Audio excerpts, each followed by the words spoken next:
Assalamualaikum warahmatullahi wabarakatuh. Apa kabar semuanya? Semoga selalu dalam keadaan sehat. Tetap jaga kesehatan ya. Mari kita lanjutkan lagi untuk mempelajari tentang ternak kuda dalam konteks pembibitan ya. Pada video sebelumnya kita telah membahas tentang konformasi kuda yang dinilai melalui faktor keseimbangan dan faktor perototan. Dan kini kita coba membahas lebih detail tentang faktor struktur tubuh. Berbicara faktor struktur tubuh pasti berhubungan erat dengan bagian kaki dan pasti berhubungan dengan pergerakan. Oleh karena itu, video kali ini kita gabungkan pembahasan yang berhubungan dengan pergerakan itu dihubungkan dengan struktur tubuh. Ya, kita awali pembahasan pada video kali ini tentang pergerakan atau movement pada ternak kuda. Semua pergerakan kuda bertumpu pada kaki, jadi kakinya ya. Kita dapat menilai seekor kuda yang baik dari cara berdirinya, cara berjalannya, maupun cara berlarinya, baik dari posisi kakinya maupun dari jejak teracak yang ditinggalkannya. Selain itu juga kita harus selalu ingat bahwa pergerakan kuda sangat dipengaruhi oleh posisi kemiringan dari bahu atau shouldernya dan kemiringan pas ternaknya.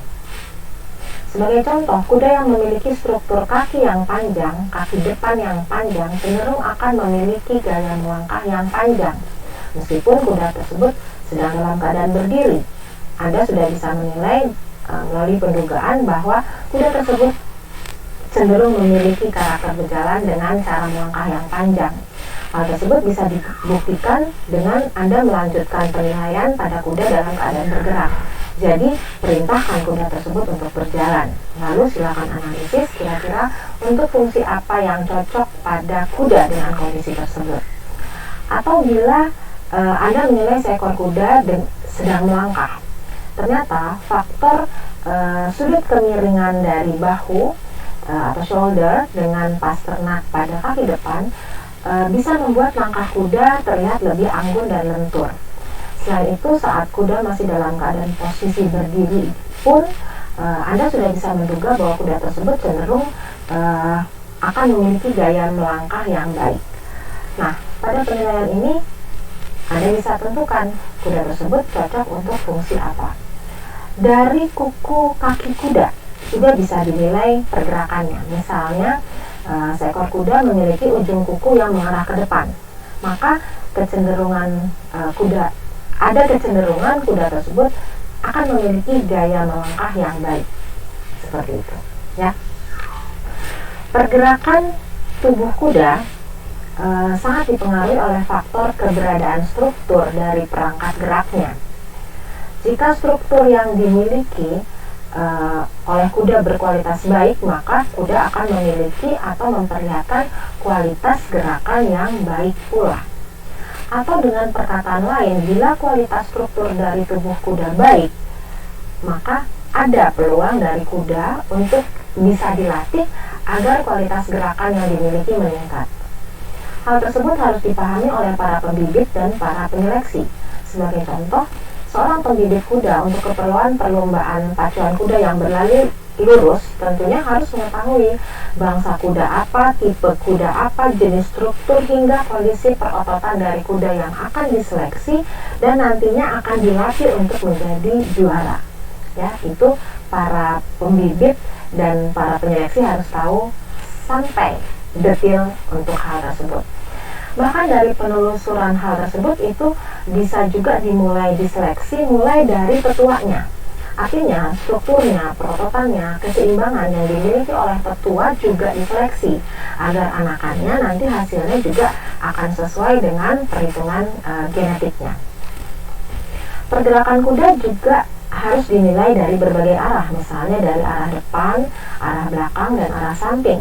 Sebagai contoh, bila Anda ingin mengobservasi panjang langkah, maka Anda harus melihatnya dari arah samping.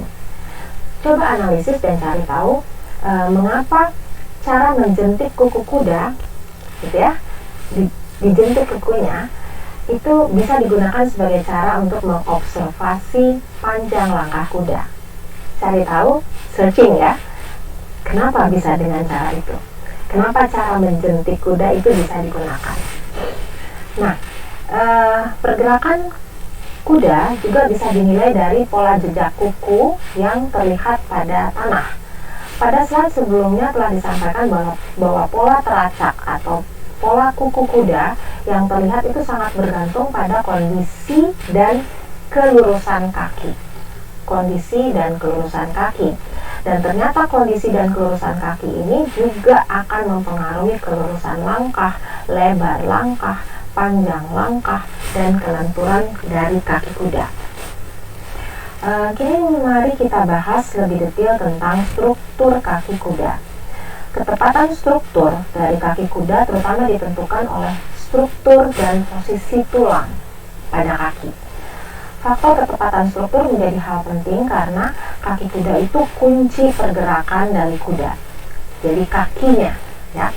Kesalahan pada struktur kaki akan berdampak pada cara berjalan dan cara berlari. Selain itu juga bisa menyebabkan kepincangan, ya. Kenapa? Karena kuda harus menahan beban yang lebih pada lokasi tertentu saat dia bergerak. Bagaimana bila saat dia pincang, ya? Karena ternyata kaki depan kuda itu menahan atau menopang sekitar 65% dari total berat badan. Hal tersebut menyebabkan kaki depan kuda itu lebih sering cedera, ya. Kelainan struktur kaki akan menyebabkan kelainan dari cara berjalan dan cara berlari. Hal itu juga bisa dilihat dari kondisi jejak pada tanah. Sekarang harus Anda ingat bahwa fungsi pertulangan adalah menopang bagian tubuh. Selain kondisi pertulangan juga berhubungan dengan kemungkinan tempat melekatnya dan bertumbuhnya otot, ya. Jadi tulang itu tempat untuk menopang dan tempat bertumbuh dan melekatnya otot. Biasanya bila kuda memiliki bentuk pertulangan yang panjang, maka kuda tersebut cenderung memiliki lebih banyak kemungkinan lokasi tempat melekatnya otot. Namun, kalau kudanya memiliki struktur pertulangan yang pendek, bukan berarti sedikit otot melekatnya, tapi kuda tersebut cenderung memiliki kekuatan struktural yang lebih baik dibandingkan kuda yang bertulang panjang. Ya, jadi semua punya kelebihan dan punya kekurangan atau keterbatasan. Ada yang banyak tempat melekat otot, tapi kekuatan strukturnya tidak terlalu kuat. Ada yang tulang pendek itu sedikit tempat melekatnya otot, tapi kekuatan strukturalnya lebih bagus. Ya, sebelum kita mendalami tentang struktur, ada baiknya Anda paham dengan istilah pada struktur kaki bagian bawah. Jadi tolong pahami berbagai istilah ini. Misalnya ada knee, ada hock, cannon, fetlock, pastern, hoof, ada hind leg, ada front leg, ada pastern, ada coronet, dan lain-lain. Tolong dipahami namanya dan lokasinya, ya. Selain struktur kaki bagian bawah, nampaknya Anda juga harus paham tentang struktur khusus pada lower leg dan pada hoof. Anda bisa cari tahu dan mempelajari lebih detail tentang bagian ini dari berbagai referensi lain. Mengapa hal ini perlu diketahui oleh Anda meskipun Anda bukan veterinarian, bukan dokter hewan? Karena kondisi struktur pada kaki bagian bawah atau lower leg dan pada kuku atau hoof dapat mempengaruhi cara berjalan dari kuda. Jadi bila seekor kuda terlihat pincang, Anda bisa menganalisis apa penyebabnya. Apakah mungkin karena kesalahan struktur kaki? Apakah karena kesalahan struktur pada daerah hoof misalnya? Apakah kondisi itu akibat faktor genetik yang diturunkan? Atau karena kecelakaan? Atau karena salah penanganan? Dan lain-lain. Analisis bisa berlanjut andaikan faktor penyebabnya adalah genetik misalnya, dan Anda seorang breeder, maka keputusannya adalah cepat kaling ketua yang menurunkan kondisi cacat tersebut. Bila Anda sudah analisis dan Anda pastikan bahwa kecacatan itu akibat genetik misalnya, ya.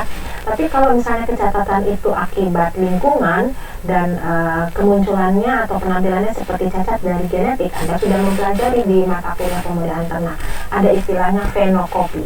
Masih ingat ya, fenokopi. Jadi fenokopi adalah suatu performance berbentuk kondisi yang bisa cacat atau bisa kelainan yang disebabkan oleh lingkungan, tapi penampilannya mirip disebabkan oleh pengaruh genetik ya. Sebelum Anda mempelajari berbagai struktur yang tidak normal dari kaki kuda, Anda harus memahami terlebih dahulu tentang struktur kaki yang ideal. Tidak ada kuda yang sempurna, seperti halnya manusia, itu selalu ada saja karakter fisik yang mungkin kurang sempurna. Pada kuda, kesalahan struktur dapat mempengaruhi penampilan dan kemampuan kuda untuk berfungsi dalam pekerjaannya.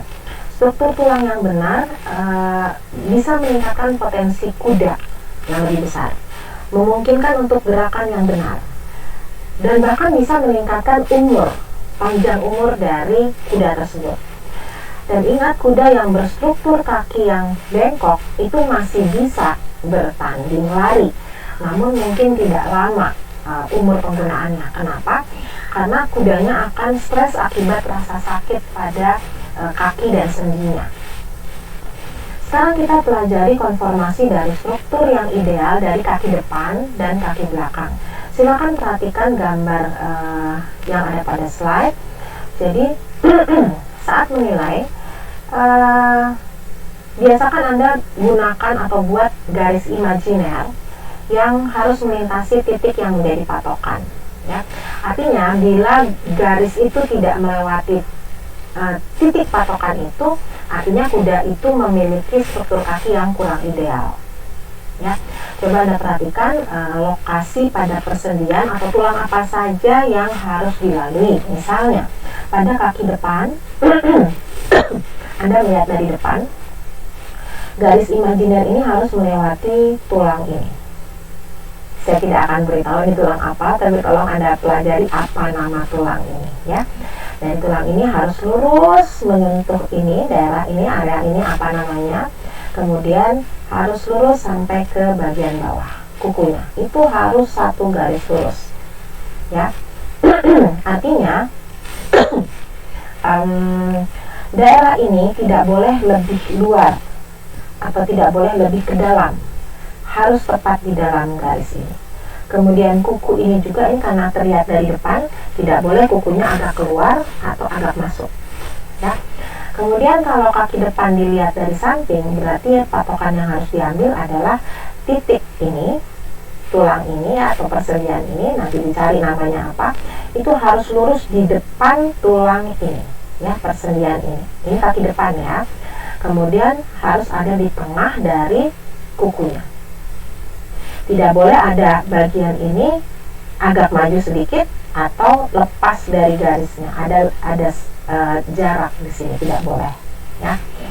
Kemudian kalau kita lihat dari kaki belakang tapi dilihat dari belakang, berarti yang harus Anda pastikan adalah titik yang ini, tulang ini harus sejajar dengan tulang yang ini dan harus lurus di antara tengah kuku ya. Tidak boleh ada daerah ini agak masuk atau sendi ini agak keluar gitu ya. Kemudian kukunya juga tidak boleh posisinya keluar, tidak boleh posisinya masuk. Bila kaki belakang dilihat dari samping, jadi yang harus diperhatikan adalah tulang ini ya. Tulang ini harus lurus dengan ujung teracaknya, hoofnya. Dan bagian belakang ini harus garis imajinernya harus lurus di bagian terluar dari bagian hook, kemudian lurus juga dari bagian ini, apa ini namanya ya. Silakan Anda cari tahu ya.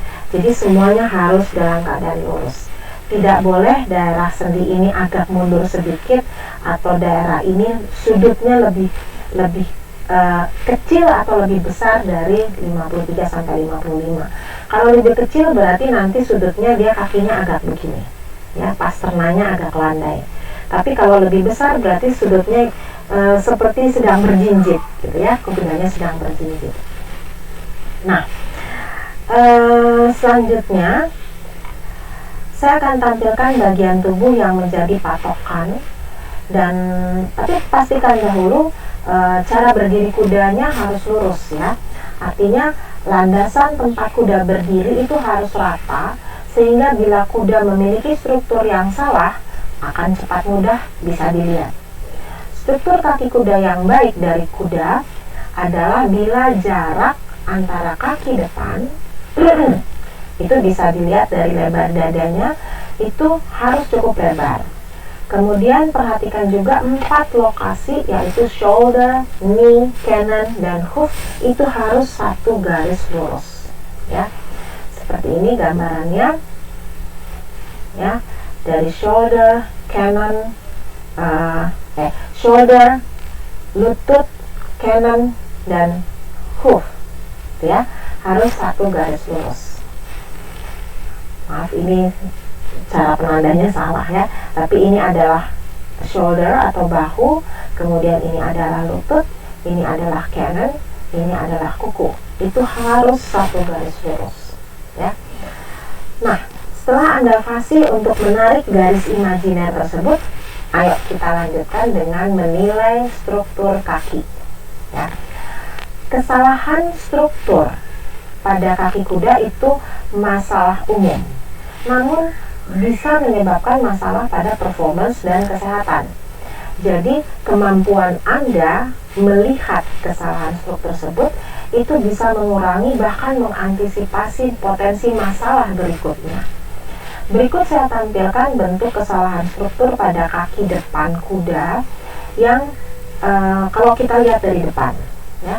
Tadi Anda sudah tahu harus lurus garis imajinernya mulai dari bahu, tadi ada 4 ya, bahu, lutut, cannon, sampai hoof. Nah, pada gambar ini terlihat kaki depan kuda mulai dari daerah knee itu posisinya masuk ke dalam, agak masuk ya. Kondisi itu disebut base narrow.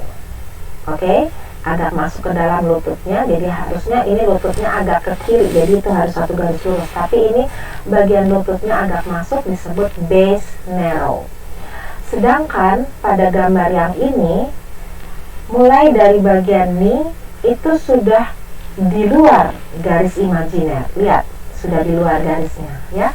Kalau ini dia dari knee masuk ke dalam, jadi kukunya juga sudah di dalam garis. Sedangkan kalau ini di luar, nah ini disebut base wide, lebar, narrow, sempit ya. Ada bermacam penamaan untuk kondisi struktural yang salah. Misalnya kondisi base narrow. Jadi base narrow pun ada macam-macam. Tadi base narrow itu kalau dari lututnya ke bawah sudah masuk di dalam garis, lebih di dalam dari garis imajiner. Sekarang ternyata dalam kondisi base narrow pun ada beberapa penamaan lain. Misalnya kondisi kaki kudanya base narrow, kemudian ditambahkan dengan posisi kukunya mengarah keluar. Nah, seperti ini ya. Jadi kondisi itu disebut dengan istilah two out, atau splay foot, atau splay foot ya, splay footed ya. Nah, pada kondisi two out ini, two out, jadi two jarinya out gitu ya. Saat kuda tersebut berjalan, kadangkala tumitnya, bagian tumit ini, tumit kaki kiri dan kanan itu bergesekan karena kakinya agak masuk kemudian keluar, jadi bergesekan pada saat kudanya berjalan ya. Jadi bisa Anda bayangkan bila kondisi ini dialami oleh kuda pacu atau kuda showing, fatal ya. Nah, kondisi two out itu menyebabkan kudanya mengalami otot yang lebih tertarik ya, dan menimbulkan rasa sakit pada daerah setengah cannon. Nah, ini lihat bertabrakan dan dia tertarik di daerah sini ya. Sakit pada daerah sekitar setengah cannon hingga pasternak, bahkan hingga daerah hoofnya dia merasa sakit di daerah ini ya. Nah, ini lihat kukunya keluar, jadi kalau berjalan dia akan saling bergesekan. Kondisi ini daerah stresnya ya, daerah sakitnya di sini. Karena kukunya mengarah keluar, jadi ada otot yang lebih tertarik pada saat dia berjalan. Kondisi yang mirip dengan two out, tapi pada kondisi ini disebutnya two in, ya. Nah, ini pada kondisi base narrow, masih base narrow, tapi dia two in, atau disebut juga dengan pigeon tooth. Pigeon itu burung dara ya, sebenarnya burung merpati. Jadi kuku kuda mengarah ke dalam ini, ya. Pada posisi struktur tulang itu dari daerah knee mengalami kondisi yang tidak sempurna. Kemudian ditambah lagi kondisi arah kuku juga tidak bagus. Jadi dari posisi knee-nya sudah masuk di dalam garis. Harusnya tidak boleh kan ya. Knee-nya sudah di dalam garis, kukunya sudah di dalam garis, bahkan kukunya masuk pula posisinya, ya. Jadi itu juga kondisi arah kukunya sudah tidak bagus. Ingat kembali fungsi teracak kuda yang dapat Anda observasi pada tanah, ya. Jadi kita bisa mengobservasi mulai dari berdiri, cara berjalannya. Kemudian kita lihat kuda dengan kondisi two in atau pigeon tooth itu biasanya mengalami kesulitan saat berjalan karena seringkali kukunya bagian kanan dan kiri itu bergesekan. Jadi kalau tadi yang two out itu tumit yang bergesekan, sekarang kalau two in kukunya yang bergesekan pada saat dia berjalan, ya.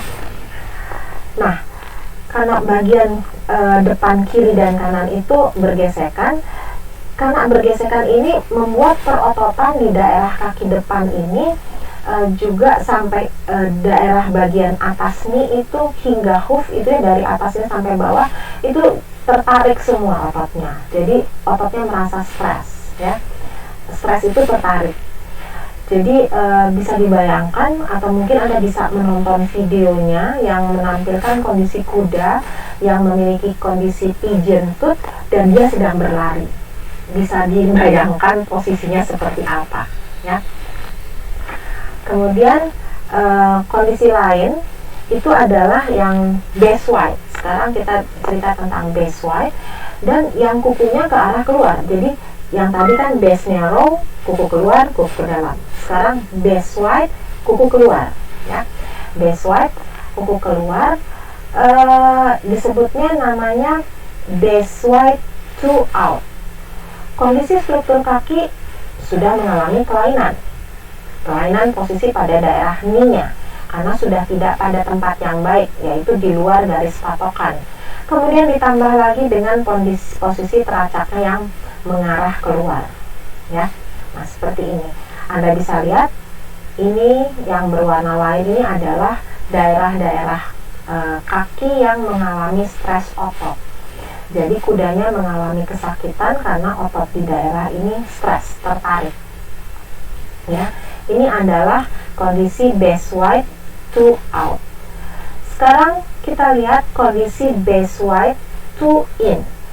Ini kondisi mirip dengan kondisi yang base wide out, tapi perbedaannya ini two-nya in, kukunya mengarah ke dalam.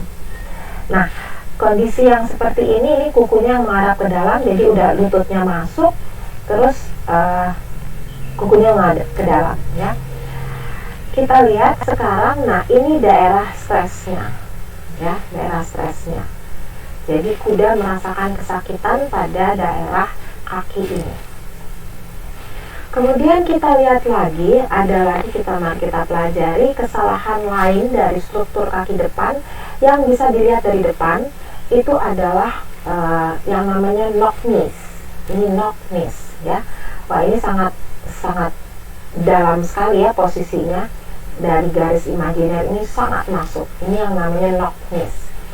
Pada kondisi ini prinsipnya mirip dengan base narrow, tapi posisi kakinya lebih masuk ke dalam, sehingga daerah knees itu terpaksa sering tabrakan antara lutut kiri dan lutut kanan. Kalau tadi yang base narrow itu, kalau base narrow agak masuk tapi tidak terlalu masuk. Yang biasa tabrakan itu kukunya. Kalau kukunya two in, kukunya yang tabrakan. Kalau two in-nya out, tumitnya yang tabrakan. Tapi lututnya tidak tabrakan. Tapi pada kondisi knock knees, lututnya pun bergesekan pada saat dia berjalan. Ya, kita lihat di sini. Nah, daerah stresnya atau daerah yang terasa sakit itu karena perototan ini harus bekerja lebih berat atau dia saling bergesekan. Ya. Nah, yang terasa sakitnya itu knees bagian luar, ya. Pada saat knock knees, yang bergesekan yang bagian dalam, tapi yang terasa tertarik adalah otot bagian luar. Ya, otot pada knees bagian luar. Jadi jangan sampai tertukar bagian yang bergesekan dengan otot yang tertarik. Sekarang kita lihat lagi, pelajari lagi kondisi struktural lain yang juga kurang baik. Anda harus juga pahami, itu yang istilahnya adalah bow leg. Nah, seperti ini, ya. Struktur kakinya, bagian lututnya agak membulat, ya. Bow itu seperti mangkok, membulat. Perhatikan titik knee-nya ini sudah agak di luar dari garis imajiner. Namun pada bagian kanan, fetlock, hoof kembali lurus, ya. Jadi lututnya aja yang agak membengkok keluar, tapi yang lainnya bagus. Nah, terjadi dalam kondisi ini, maka terjadi pelengkungan struktur tulang pada daerah knee, ya, ini melengkung tulangnya, dan daerah bagian otot bagian dalam inilah yang akan tertarik dan terasa sakit, ya. Tidak ada yang bergesekan, tapi daerah stres ototnya daerah di sini. Jadi jangan tertukar dengan tadi, yang tadi bagian tertarik ototnya bagian luar, kalau bagian bow leg kondisi bow leg yang tertarik justru bagian dalam. Jadi ini seperti kakinya berukur O, ya, posisi O, ya. Nah, ada juga kesalahan lutut yang disebut bend knee lateral, ya. Nah, daerah stresnya itu daerah sini. Jadi terlihat di sini yang ada pelengkungan tulang, ya. Bend knee-nya bend, melengkung, ya, daerah sini. Nah, jadi tulangnya juga kalau kita X-ray, ini terlihat tulangnya melengkung, ya, tulangnya agak melengkung, dan daerah agak panjang daerah stresnya. Beda, maaf saya kembalikan, kalau daerah bow leg, daerah stresnya itu sebelah sini ototnya, tapi kalau pada bend knee lateral, daerah stresnya memanjang sampai ke bawah, ya, sudah hampir catwalk. Nah, silakan Anda pelajari lebih lanjut secara mandiri, dan saya ingin bertanya, bagaimana? Apakah Anda dapat memahami penjelasan tersebut?